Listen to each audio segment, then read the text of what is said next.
SportsNorth.com. Purple Daily, presented by Surly Brewing Company. And welcome in to Daily Vikings Entertainment, where we just want the Vikings to win a Super Bowl before we die. Counting down the days until training camp, Kevin O'Connell's first training camp. If you missed the KOC interview here on Purple Daily a few days ago, it's the most listened to and or watched episode of the summer so far, so definitely go and check that out. Phil Mackey, Judd Zulgad, our executive producer, Declan Goff here. The show is presented by our friends at Surly Brewing Company and also TCL. Redefine creativity with the TCL 30V 5G smartphone. Enjoy blazing fast 5G speed, an AI-powered 50-megapixel triple camera system, and ultra-realistic true-to-life visuals powered by Next Vision. That's right. Football. Fantastic. Yes. So we've been throughout the last 3 or 4 months or so, you know, every once in a while, a publication will come out with quarterback rankings. Like yesterday, it was Nick Wright from Fox Sports 1. Not just a quarterback ranking, it was putting quarterbacks in a shape, a pyramid, with 1 at the top, Patrick Mahomes, and then 2 at the second tier, and 3, and you know, Cousins couldn't even make it in the top 5 tiers of the pyramid. I think he's onto something by using shapes and figures to rank quarterbacks, though. And we had the ESPN's 50 executives and players, like unknown people inside the game, ranking their top 10 quarterbacks. And Kirk was kind of an honorable mention, but like more like an others receiving votes around 14th. So, boys, I have spent the last 48 hours scouring the internet. Wow. Subjective rankings, objective statistical rankings, and I have stockpiled the ultimate Kirk Cousins ranking for you. Wow. So this is the ultimate off-season NFL quarterback ranking. Stu is what you just did. Yeah, and I didn't do like average rank for every quarterback. Right. I just did it for Kirk. But I can tell you that, like, you know, the top 10 is fairly solidified. Like there's like the top 8 or 9 quarterbacks are, it's a lot of Tom Brady, it's a lot of Patrick Mahomes, Justin Herbert, Joe Burrow, Josh Allen, etc. Gotcha. And so I don't know. I guess before we dive into this, I have the objective metrics where he ranks, and then I have 6 different subjective people or websites or like, you know, polls or whatever. Where would you guys guess the highest and lowest that he ranks is? And I have about 10 different metrics or subjective rankings here. What would you guess the range of Kirk Cousins is or should be? I would guess the highest he ranks is somebody put him 11th. I would guess the lowest he ranks would be 17. I think it's torture to try and get him in a top 10, so I think that's almost impossible for most people. And again, the consistency of where Kirk Cousins ranks among the many people of different beliefs, of different backgrounds, of different football passion is incredibly consistent. So my guess is 11 at the highest and like 17, 18, probably 17 at the lowest. Yeah, that's probably safe. I'm just remembering off the top of my head here. Didn't Sims have him like 20? 16th. Sims had him 16th. Okay. Yeah. I thought he had him like criminally low. I thought someone had him really, really low. I was like, whoa, that's a little too much. But I think Judd's right. I don't think anyone has him and the 10 anymore. You know, 2 years ago, people I think did. But now people kind of know who he is. So I think between that 11 and 18 rank is probably where he falls in his range. So let's start with I have 4 different objective metrics here that are kind of all-encompassing. Front offices will reference at least a couple of these behind the scenes. So I have PFF grade. I have DVOA from Football Outsiders, which is sort of their all-encompassing contextual rank for everything they do, really. It's like throwing for 4,000 yards isn't enough context. How did you get the 4,000 yards? Was it converting hard third downs? Was it, check downs, whatever it was. Expected points added is another one that I'm told front offices like to lean on analytically. And then ESPN's QBR, which is passer rating, but within the context, again, of, okay, you got 15 yards on that throw, but was it a 3rd and 20 or a 3rd and 11? Because those 15 yards are different in both contexts. Mm-hmm. So the highest that he graded in these more objective metrics is 7th in PFF grade last year. He was 8th in DVOA, Football Outsiders. Expected points added has him at 14th. And then ESPN's QBR has him 15th. So just in the 4 main objective rankings, 7th, 8th, 14th, and 15th, which is a pretty wide range. That's interesting. So what does QBR do that drops him to 15th? That actually surprised me the most of all those. That surprises me. So PFF grade is going to be a little bit less analytical and more of a scouting, because they have just a bunch of video scouts that Chris Collinsworth and company have hired to break down every single play and sort of give credit where it's due and take away credit or put blame. QBR is much more. It's just a purely statistical measurement. And I wish I knew more about the difference between, for instance, DVOA, which has him 8th, and QBR, which has him 15th, because they're both statistically based formulas. And I don't know enough about how the sausage is made to say this is why he's 8th in Football Outsiders DVOA, and this is why he's 15th in QBR and 14th in expected points added. And if I'm not mistaken, QBR is ESPN's answer to passer rating, correct? Mm-hmm. Yes, it's like just a more accurate version of passer rating. Okay. So expected points added, we're getting way in the weeds here, but I think last time we got way in the weeds a week ago, people kind of appreciated it. So we're going to go back in the weeds here for you. So expected points added is, they have a stat like this called win probability added in baseball. For instance, I'm going to use the baseball comparison, and then you can kind of draw your own conclusions for football. So if a batter comes to the plate in the bottom of the 8th inning, whatever the context is, could be any inning. And in that moment, based on what the score is, based on what the inning is and how many outs there are and runners on base, your team has a blank % chance of winning the game. So if you come up to the plate and let's say there's 2 outs and there's a runner on first base, it's the bottom of the 9th inning and you're down by a run. So you're the winning run, but the tying run's on first base and there's 2 outs. It's not likely that you're going to win. There's probably maybe a 25% chance that you win that game, or 30% chance. And you hit a walk-off homer. And you go from 30% chance to win the game to 100% chance to win the game because the game is over. You would get 0.7 win probability added. 0.7 meaning you went from 30% to 100%. So you were credited with a 70% jump in WPA. So expected points added is pretty similar in football, although it's more of an all-encompassing offensive stat. So I don't know how they exactly whittle it down to a quarterback metric. But if there's a 2nd down and 10 play and you complete a pass for 11 yards and move the ball past the 50-yard line, you have increased your team's chances to gain points on that drive. Maybe your expected points on that drive was, from this down and distance at the 30-yard line, you score an average of 2 points on this drive. But now that you just completed an 11-yard pass, now it goes from 2 points to 2.5 points. Or now that you completed a 50-yard pass to Justin Jefferson, to the 5-yard line, it goes from 2 points to like an average of 6 points or something. So you're just constantly being given. Now, if you take a sack or you throw an interception, it might decrease it. So he's 14th in that, meaning that a lot of his stats, according to expected points added, a lot of his stats are sort of like low leverage points in the game. It's early 3rd quarter and you're doing something good, but maybe like later in the game, you falter or something.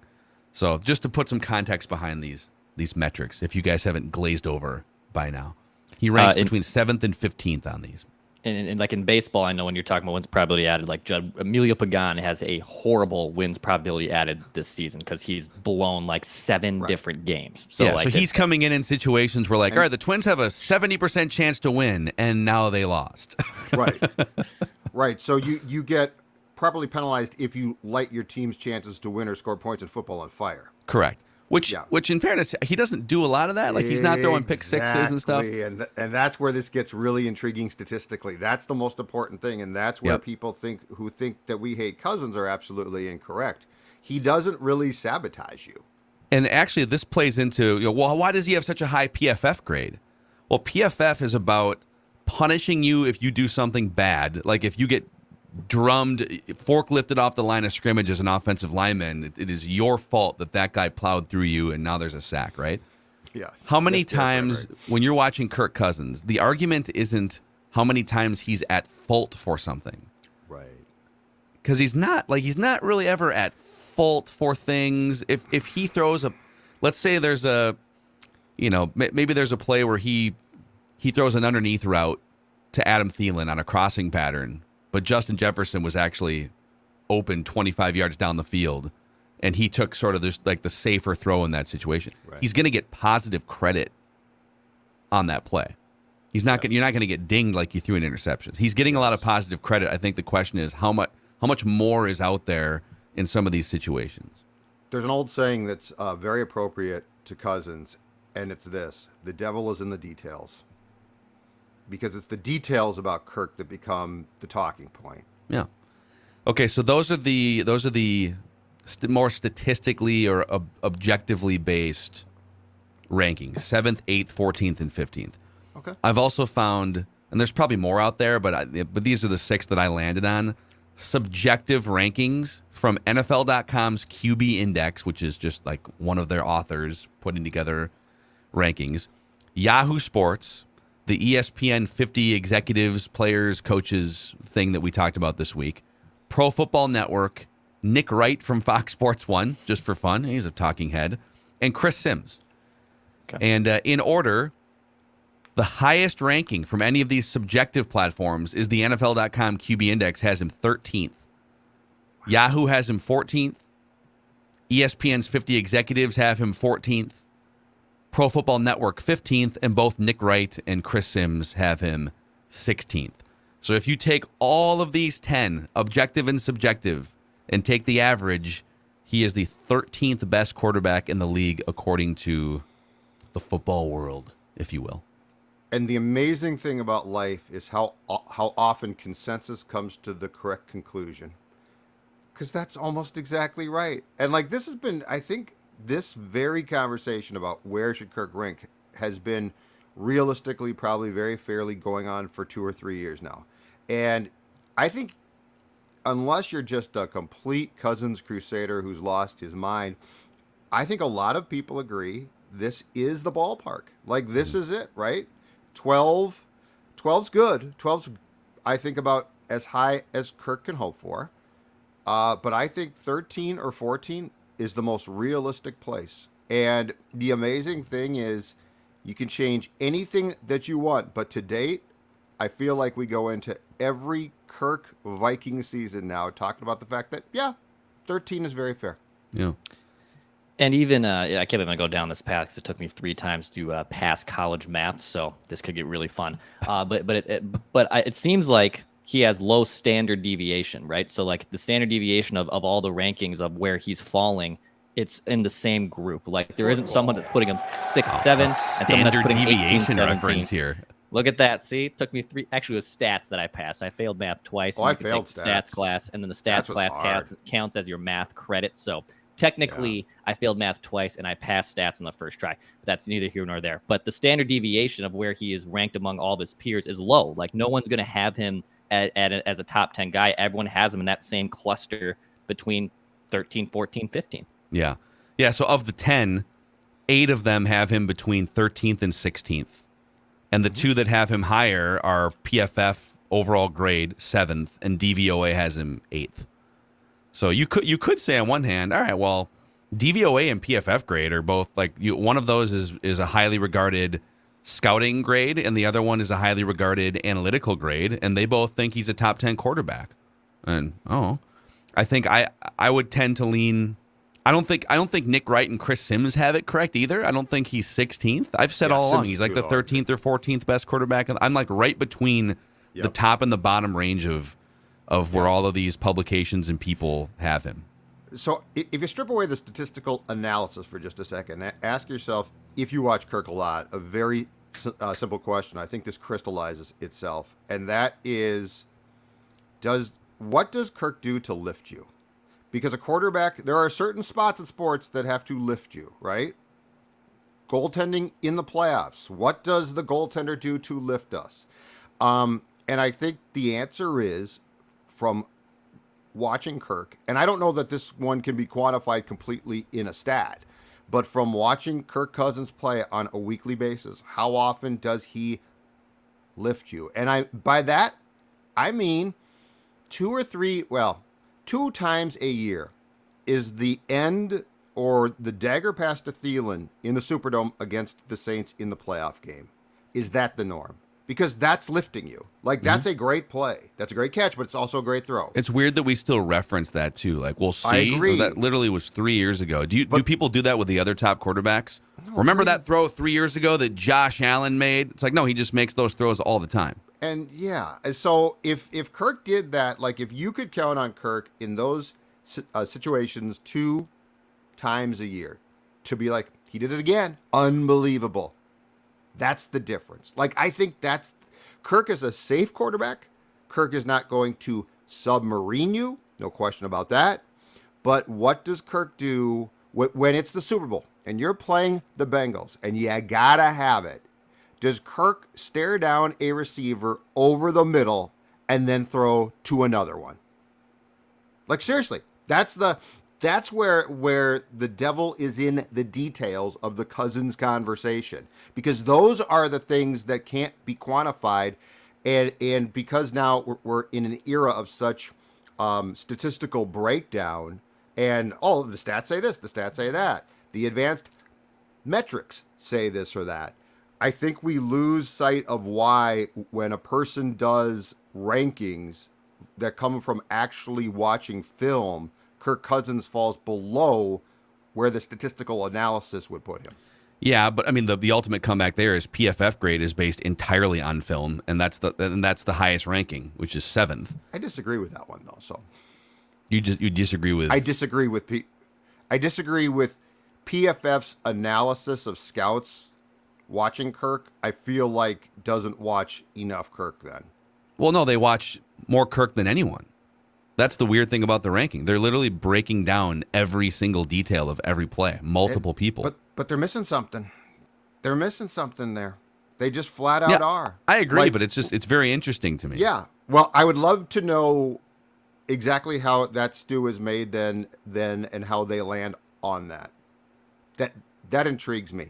Well, we have a guy, Eric Eric Eager is our good friend, and he is very high up at PFF. And even he, like he is, I don't think, if you ask Eric, do you think Kirk Cousins is the 7th best quarterback in the NFL? He would say no. But his company has him ranked 7th. We should get Eric on just to talk about this. I'd love to get that.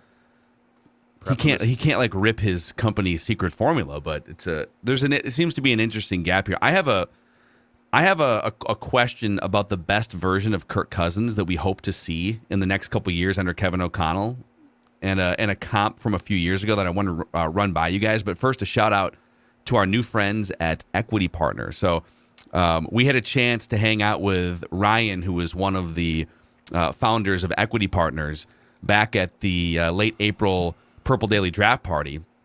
And, one thing led to another, and now we're talking about Equity Partners here on Purple Daily, spreading the word to all of you guys. And really, if it's this simple, if you're in the market to sell your home, if you partner with Equity Partners and go through their WeHab program, you're going to get all these things. They will help fix up your home, from simple fixes to a total remodel, to help get the absolute most value out of your home.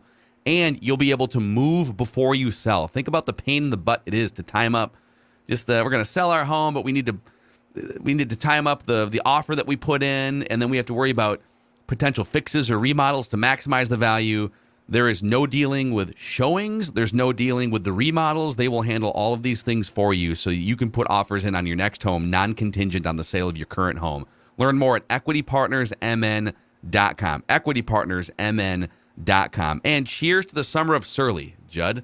Oh, it's fantastic. It's going strong. It's going to be a hot one coming up. And so guess what? You got to cool down. How? Very simple. As Phil just said, it is the summer of Surly, and there are so many great choices from our friends at the best beer in the whole wide world, the Supremes, Logic Bomb, Furious. Check it out. Surly Brewing absolutely has put you in a situation to succeed on these hot summer days, because if you're got a Surly in your hand and you're at the beach, you're at the pool, you're on your deck, guess what you're doing? You are enjoying life, and if you're enjoying life, that means you are enjoying the summer of Surly. And also a shout out to our friends at Federated, too, who are helping to organize yet another Federated challenge here later on in the month of July. And Federated, with all of their great partners, have helped raise $44 million for Big Brothers Big Sisters since 2005. And if you're curious, Big Brothers Big Sisters exists to provide children facing adversity with strong, enduring, professionally supported one-to-one mentoring relationships. If you want to find out how you can help, contribute in some way, or become a big yourself, go to federatedchallenge.org. Okay, here's my thought. The best version of Kirk Cousins. Is there a 2016 Matt Ryan run in there somewhere? I started looking at Matt Ryan this morning because, he comes from the Shanahan system, play action heavy system, and we all saw that MVP season where he had like a 3-touchdown lead in the Super Bowl. And, I think that's kind of the pie in the sky pipe dream version of Kirk. That is there a guy in there that, like Matt Ryan before 2016, was kind of a fringe top 10 quarterback. I don't think anyone had him as like one of the 3 best quarterbacks in the NFL. Kind of a fringe top 10 quarterback his first 7 or 8 years. He threw for like 4,000 yards every year. He had 1 playoff win in his first 8 years in the NFL. Very similar to Kirk. And he had 3 Pro Bowl appearances, like basically 1 every other year, which is, I think, exactly what Kirk has. And then he gets Kyle Shanahan as an offensive guru. Shanahan actually came in 2015. They built the groundwork in 2015, and then the second year in that offense, blast off. 11 wins in the regular season. They buzz through the playoffs. They have a 3-touchdown lead in the second half of the Super Bowl. Matt Ryan wins MVP. If you look deeper in 2016, the 2 things that Matt Ryan excelled at once he got to work with Kyle Shanahan, he was excellent off play action. They threw the most play action passes of any team in the NFL. So they leveraged that deception and the threat of the run, and obviously Julio Jones as the big-bodied wide receiver down the field. And statistically, according to PFF, Matt Ryan in 2016 was one of the best quarterbacks under pressure. So just whether it was Matt Ryan himself or the scheme, just like having clear options before the snap, if you face pressure, all of that stuff put together, he was excellent under pressure. So do you think there's a 2016 Matt Ryan in there somewhere if everything clicks with Kevin O'Connell here? Maybe not year 1, but if you give them a full year going into, let's say, a year 2 in 2023. I think the Vikings and I think Kevin O'Connell think that the answer to that question is yes, definitely. I liken it to this, and the explanation that you just went through with the Falcons largely fits the same formula. I think the Vikings perceive Kevin O'Connell as being what would be considered a booster pack on Kirk. I'll keep coming back to the fact that Kevin O'Connell was a 3rd-round pick of the Patriots. He failed as a quarterback. He didn't have the abilities that Kirk has. But he clearly has the mind. He's a very, very smart guy. And so I think they think that O'Connell, much like Shanahan did with Ryan, can serve as that booster pack to Kirk to turn Kirk loose. When O'Connell joined us and talked about all of the pre-snap things and basically saying putting Kirk in a position to succeed, he's talking about things that can be discussed, that can be coordinated, that can be basically answers to the test, okay? So if you think this through, O'Connell's theory is I can get Kirk the answers to the test, and if Kirk has those, Kirk's in great shape. Because I think a lot of what happens to Kirk is, oh my God, I got to check it down now. It's not there. O'Connell's whole thing is I'm going to strip all the crap that didn't get stripped away before. So like I'm going to put you in a position that when you're seeing things, like only 1 or 2 things can even happen. That's what makes this so intriguing.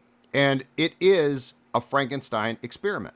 Like you are taking a quarterback who has ability, who on his best day is definitely a fringe top 10. Perhaps he's 10 on his best day. And you are saying you have not been put in a position to succeed like this previously. Now, here's my one word of warning, or here's my words of caution.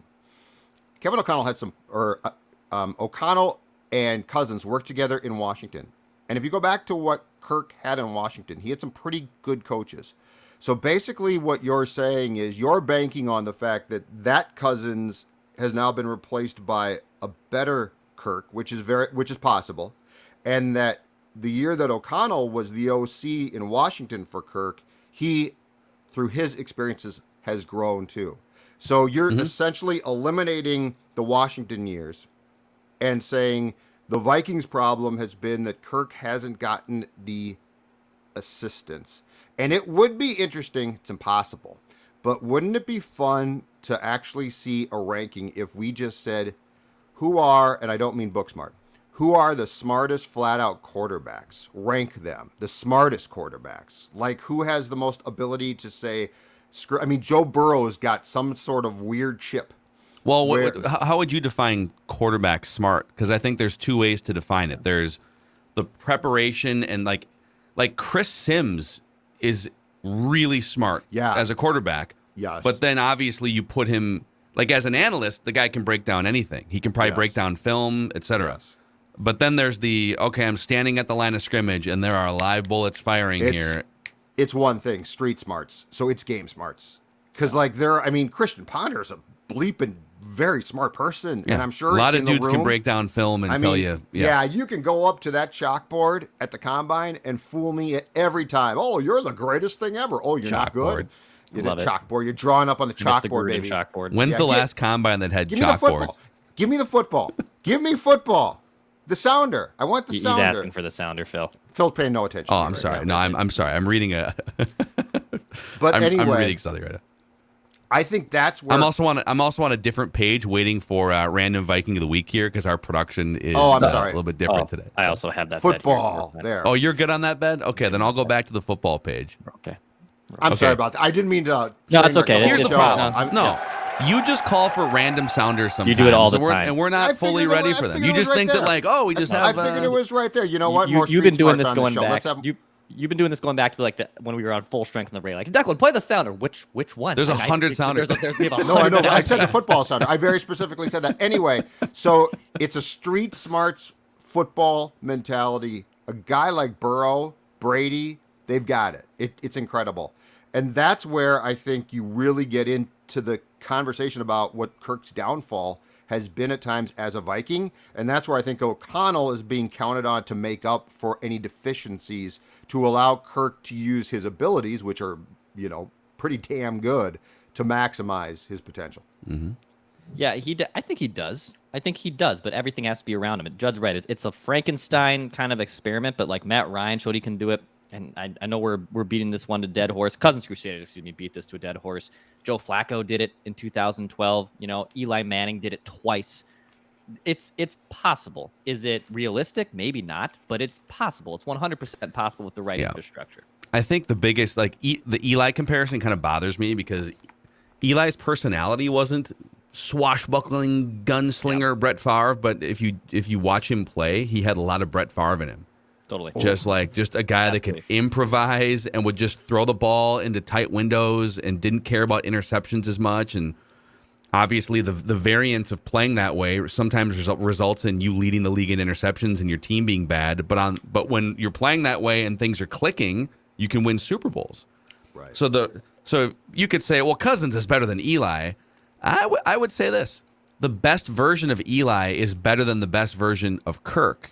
Yeah. Because Eli puts it out there more in certain situations.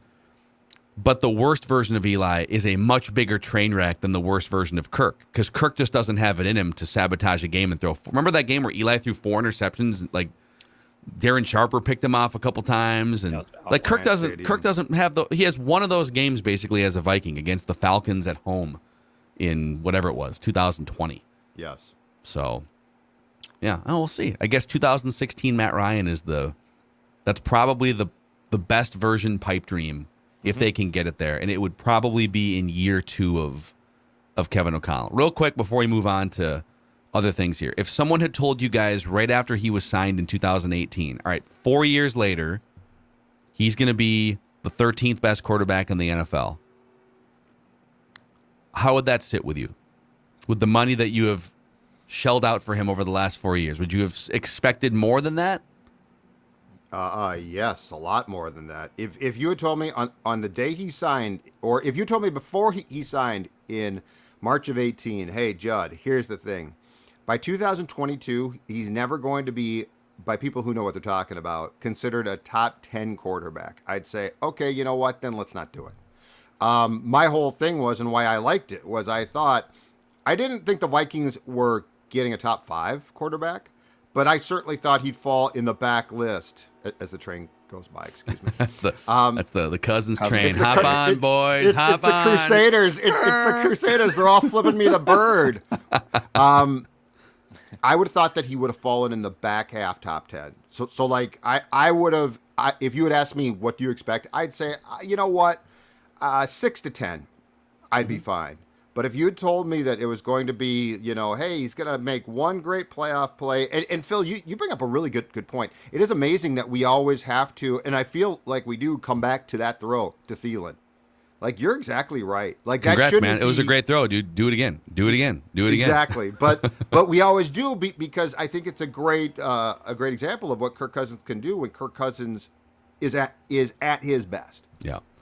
Yep. All right. It is time for the random Viking of the week here on Purple Daily. Every Thursday, I pit you guys against each other, a battle of the generations of Vikings fans and followers here.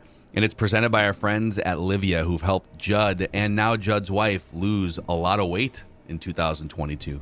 That is exactly right. I am down, as I've been talking about for a few months now, 40 pounds. I'm keeping it off. Why? Because of the maintenance phase. And that's incredibly important. Everybody has lost weight who needs to. The question is, can you keep that weight off? And that's been the struggle for so much of my life. But now it's a possibility because of the maintenance program. In Dawn's case, down 10 pounds in 3 weeks. Why? Because the program itself, and I've been saying this for a long time, it's easy and it works. So, and guess what? Teamwork is fantastic because you're on the same schedule as far as the meals go. You cook together. You offer support. It's absolutely great. And right now, the Simple Start Plan, you can join us, only $59. That's right. Simple Start Plan, $59. How do you do it? 855-GO-LIVEA, Livia.com, Livea.com if you are trying to drop weight, or you and your girlfriend or spouse are. Livia.com. Get started today, and you will be glad you did. All right, boys. It's time for the Random Viking of the Week. I throw out a series of clues. You each get up to 3 incorrect guesses. Last week was the first time that Judd had burned 2 guesses and put the game on the line with his 3rd guess. I took it right down to the wire. And he nailed it with Jasper Brinkley. You can ask me questions, but I can say no if I don't want to answer, if I want to make it harder for you.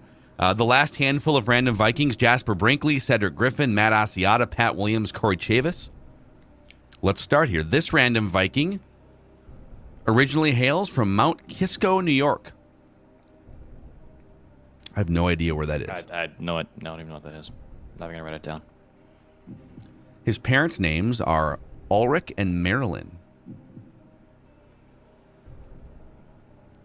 In high school, this random Viking of the week, in addition to football, achieved a 138-6 record as a heavyweight wrestler, winning the state championship as a sophomore, junior, and senior. Pretty impressive. Yeah, my God. This random Viking of the week once called Sean McVay, quote, the best coach I've ever played for in any sport at any level.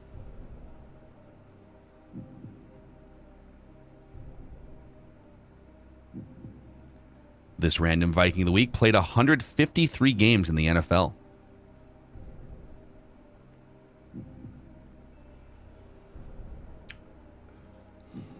This random Viking of the week says he weighed 270 pounds at age 13. That's amazing, by the way. trying to think of the fattest 13-year-olds I've ever known. I don't know that any of them were even pushing 200. 270 at 13? I guess. LIVEA.com. Yeah, Livia. Call him today, Well, kid. He currently weighs 240 pounds. Well, maybe more. I want to take a stab. I guess I could take one. Is it Linval Joseph? I'm just thinking fat guys. You're definitely on to the fat guy thing. That is incorrect. In addition to football and wrestling in high school, this random Viking of the week was apparently also a standout water polo player and played rugby. This isn't ringing any bells as far as This random I'll give you this. This random Viking of the week, just to put his weight journey into full context. So he says he weighed 270 pounds when he was 13. I believe his peak playing weight was 320, but he currently weighs 240.